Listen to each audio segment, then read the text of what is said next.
1% of China's air is considered safe to breathe by the European Union. Although this statistic has nothing to do with us in the United States, in the US though, every 2 out of 5 people will live in areas of poor air quality.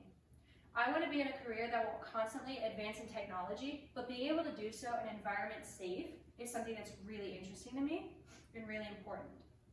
Our environment is quickly depleting due to many reasons, but most all of those reasons are due to humans.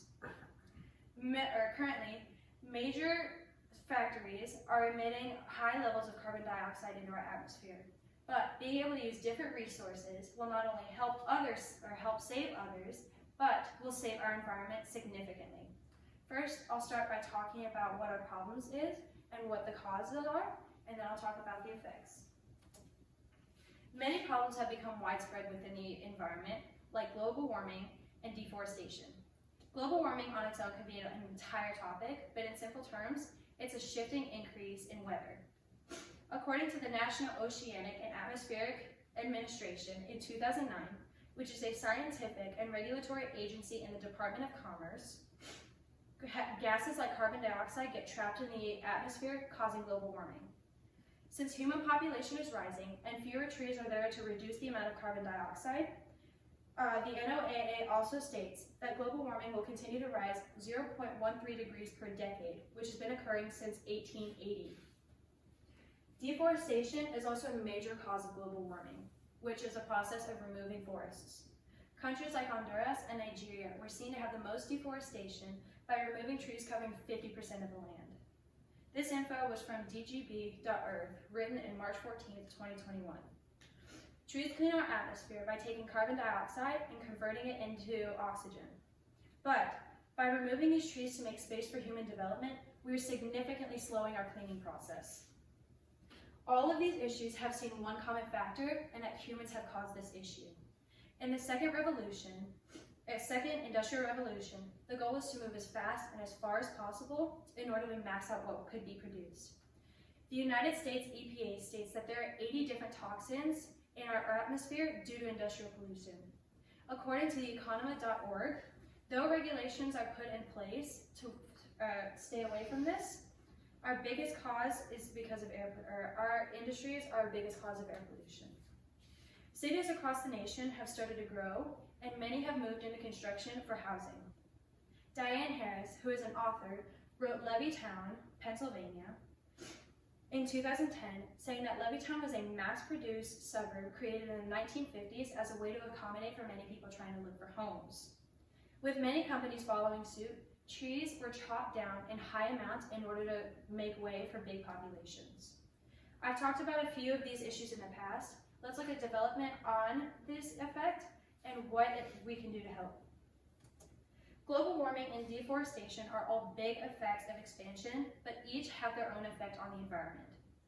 Global warming will obviously continue to occur, so obviously temperatures will increase as well. Wildfires have become much more prominent on the news.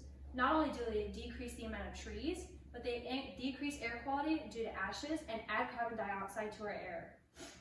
Chase Woodruff, who is an author, wrote last month that 5 wildfires were considered active in the state of Colorado, killing 30,000 acres of land just alone in this year. Because global warming is not being addressed enough, scientists say that this could be our new abnormal. Because deforestation is so popular, things like desertification and soil erosion have become popular as well. Desertification is the process by which fertile land turns into desert. This makes food hard to get for large communities, which is also hard because we gain roughly 200,000 people a day.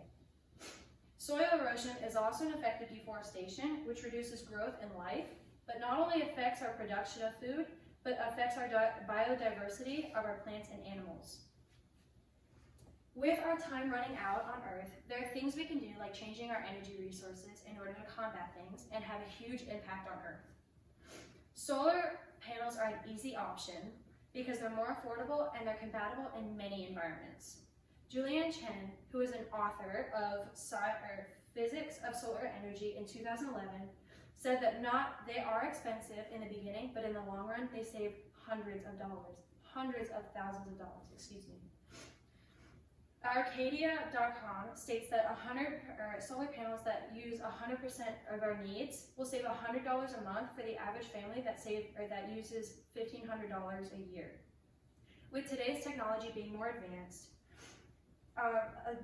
solar panels can use electricity in full sunlight and low light situations. As long as there's light, electricity will be generated. Hydropower from running water is also another renewable source of energy, which is also used during major power outages and regulates flood control. This power comes when water flows through a pipe and hits the turbines that causes the electricity. Because this machine runs on water, any houses that run on this type of machine will never go out of power. WVRC.com states that hydro turbines convert 90% of its energy into electricity, whereas our fossil fuel plants only convert 50% of that energy. Since dams are produced for the specific purpose of using energy, whenever they get built up, they will be regulated. They will be often dropped off with water in manageable amounts, so that regulates flooding. These are only two well-known sources of our reusable sources, and I haven't even been able to touch on the other ones because of time. Today, I talk about our biggest problems that humans would face, and that our environment may not be able to hospitalize us for much longer. I've talked about the cause of this growing problem, and that humans trying to advance technologically let air pollutants into our atmosphere. Because of these issues, small problems have grown into huge issues, like global warming turning into wildfires, and deforestation causing desertification and soil erosion. Even though we are the cause of this issue, there are things that we can do, like switch to these renewable sources. Maybe you don't have to today, but one person switching to these reusable sources will save our environment for future generations. Thank you. Thank you.